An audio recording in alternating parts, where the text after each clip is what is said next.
Guys, দুষ্টু কোকিল গানের প্রশংসা করলেন রুনা রায়লা। লাইক দিয়ে ফুল ভিডিওটা দেখতে থাকেন। চ্যানেলে নতুন হলে সাবস্ক্রাইব করবেন। তো চলেন ভিডিওটা শুরু করা যাক। তুফান সিনেমার কর্নার গাওয়া ট্রেন্ডিং গান দুষ্টু কোকিল এর প্রশংসা করে ফেসবুকে স্ট্যাটাস দিয়েছেন কণ্ঠশিল্পী রুনা লায়লা। সেখানে কণাকে পরের গানের জন্য শুভকামনাও জানিয়েছেন উপমহাদেশের জীবন্ত কিংবদন্তি এ গায়িকা। 15 জুলাই রাতে ফেসবুকে রুনা লায়লা এক স্ট্যাটাসের মাধ্যমে জানিয়েছেন কয়েকদিন আগে তুফান সিনেমাটি তিনি দেখেছেন। ছবির নির্মাণ ও শাকিব খানের প্রশংসা করে গায়িকা বলেন, ছবির দুটি গানের কম্পিটিশন, দুটি গানই বেশ ভালো হয়েছে, তবে আমার বেশি ভালো লেগেছে দুষ্টু কোকিল, আকর্ষণীয় আর কণা গেয়েছেও দারুণ।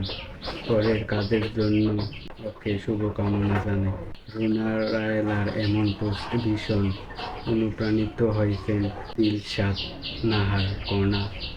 ওই পোস্টের মন্তব্যে তিনি লিখেছেন, আমার সমগ্র জীবনের অর্জন গানের সুরকার কলকাতার সেনও সেখানে মন্তব্য করে ধন্যবাদ জানিয়েছেন কণ্ঠশিল্পী রুনা রায়লাকে। রুনা রায়লা মতো খ্যাতিমান একজন শিল্পীর প্রশংসায় কেমন লেগেছে জানতে চাইলে কণা বলেন, রুনা ম্যাম আমার আইডল, তার কাছ থেকে এমন প্রশংসা পেয়ে খুব অনুপ্রাণিত হয়েছি। তার দোয়া এবং ভালোবাসা আমার সঙ্গীত জীবনকে সমৃদ্ধ করবে, সামনে এগিয়ে যেতে সহযোগিতা করবে। তার স্বীকৃতি হিসেবে এরই মধ্যে জাতীয় চলচ্চিত্র পুরস্কারও পেয়েছেন সঙ্গীত শিল্পী কণা। তো ভিউয়ার্স, এই ছিল আজকের এই ভিডিওতে। তো ভিডিওটা ভালো লাগলে অবশ্যই চ্যানেলটিকে সাবস্ক্রাইব করবেন। আজকের ভিডিও এই পর্যন্ত, পরের ভিডিওর জন্য সবাই অপেক্ষা করতে